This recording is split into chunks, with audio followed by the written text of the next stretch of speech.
Hello and good day, everyone, especially to you, Ma'am Montealto. I'm Noel Permites, and I'll be discussing about psychosexual development. How does personality develop?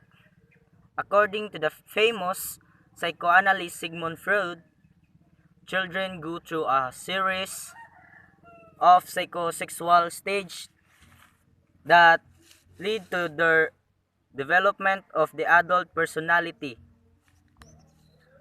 His theory described now personality develop over the course of childhood. Freud believed that the personality developed through a series of childhood stage in which the pleasure-seeking energies of the head become focused on certain erogenous areas. Each stage of development is marked by conflict that can help build growth of stifle development depending upon how they are resolved. If these psychosexual stages are completed successfully, a healthy personality is the result. If certain issues are not resolved at the appropriate stage, fixation can occur.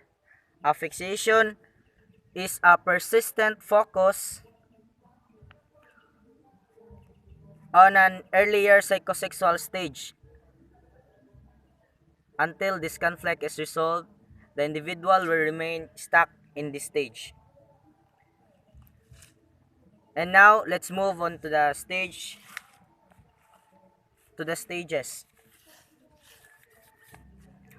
First is the oral stage.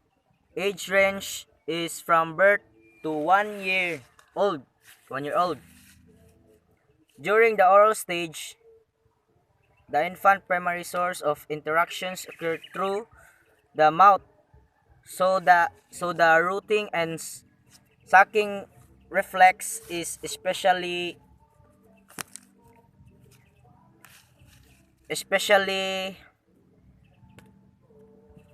important. The mouth is vital for eating, and the infant derives pleasure from oral stimulation through gratifying activities such as tasting and sucking.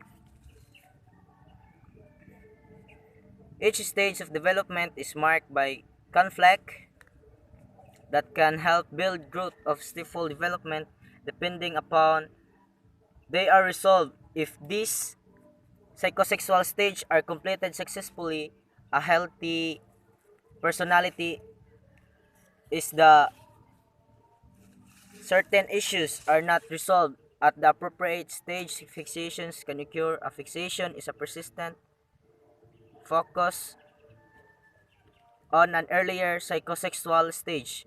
Until this conflict is resolved, the individual will remain stuck in this stage.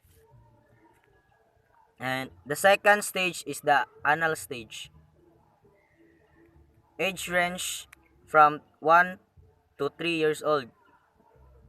During the anal stage, Freud believed that the primary focus of the libido was on controlling bladder and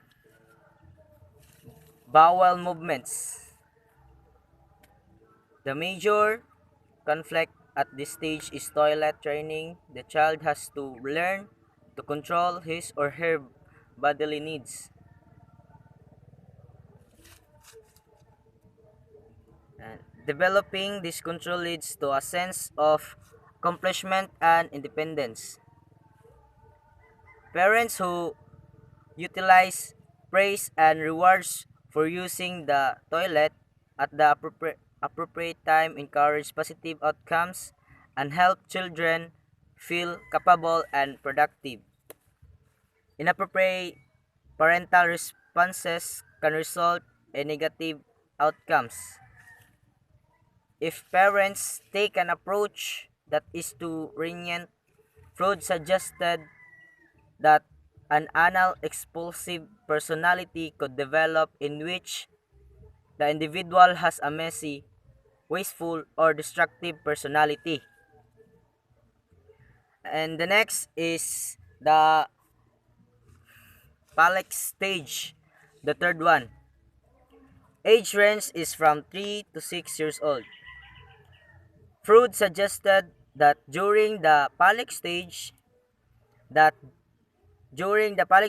the primary focus of the libido is on the genitals. At this stage, children also begin to discover the difference between males and females. Freud also believed that boys begin to view their fathers as a rival for the mother's affections.